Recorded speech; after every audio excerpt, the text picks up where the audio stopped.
It didn't take long for me to realize that I'm absolutely shit at commentary videos, but I'm gonna do this anyways.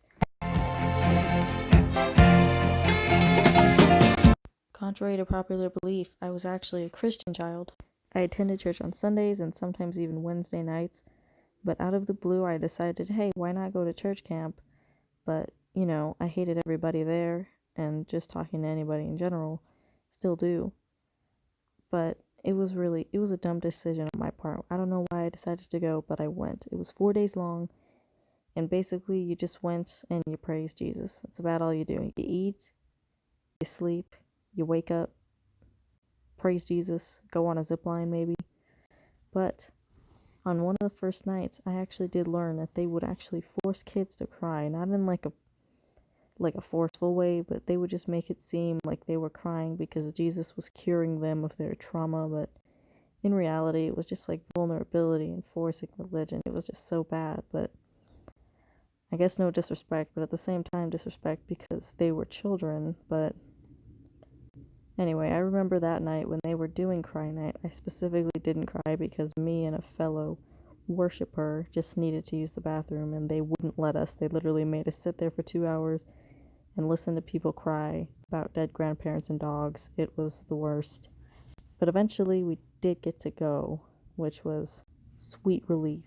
That same night, I guess they decided to console us by having us play glow in the dark volleyball for a little bit and then giving us hot chocolate, which was like, what the hell, man? Like, you're gonna make us cry like that, and then, hey, let's play glow in the dark volleyball. Whatever. Either way, I didn't play volleyball because one of the other girls that was in my cabin was stirring up drama or whatever. It wasn't even that interesting. I don't remember what happened, but anyway, when we did have hot chocolate, one of the counselors actually came by me with one of those little styrofoam cups and accidentally dumped it all over my shirt, and it was scorching hot because it was freezing outside. They wanted to make it hot enough to last, and she dumped it on me. She said sorry, and then she walked away like she didn't help me or anything. It was so awkward, and she was like, oh, Jesus. As I said at the beginning, I hate talking to people, and of course this means I must ruin every party or fun activity that I came across. Don't worry, this was in the past, and they took us to go ziplining as opposed to going on in the pool because the pool was freezing, and I thought, hey, why not just watch some people go ziplining? But at the end of the day, it turns out everybody that went in that group had to go ziplining, and I said, I don't want to go.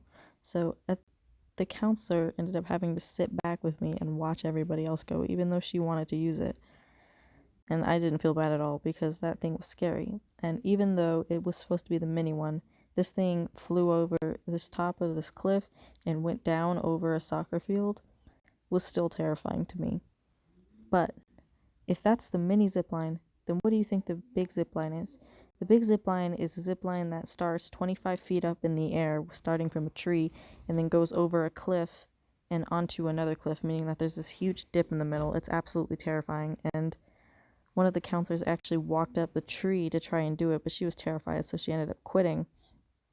It was hilarious. But she later ended up being a counselor at my actual school, so that was that's a little embarrassing. I probably shouldn't bring that one up. And on one last note before the outro, the last thing that I'd like to talk about, bedtime.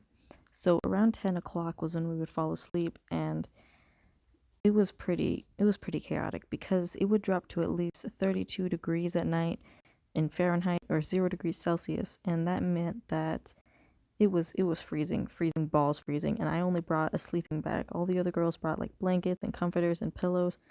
I brought a sleeping bag with no pillow and ended up having to use my dirty clothes as a pillow. And on one particular night, one of the girls left their flashlights on because they were afraid of the dark or something, and as a result of leaving that flashlight on, it shined directly in my face. And for some reason, I got the short bunk bed, and they would not let me switch to the big bunk bed because I was going to go on the top of the bunk bed, but one of the girls came by and said, hey, are you going to use the top? And I said, no, you can use it, like an idiot. And I ended up having to use the worst bunk, and they would not let me switch bunks, even though it was like 1 foot away. It was horrible.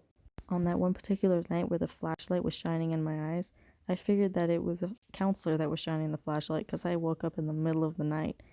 And, well, it was scaring the hell out of me, and that was probably her plan in the first place. But I still don't know to this day if that was actually her flashlight or not.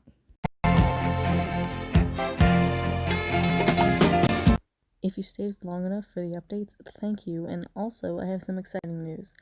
I've purchased my first pre-built PC and will soon be playing some games for you all. This is the PC I bought. Anyway, you might have to wait on the Cyberpunk playthrough for a bit, maybe you won't, you never know. And on one last thing, as you all might know, one of my fellow YouTubers, Croy, is releasing the first book of her FNAF fan game, The Five. And I will be playing that game first thing I get my PC in the mail, but until then, I'll link her channel in the description if you'd like updates.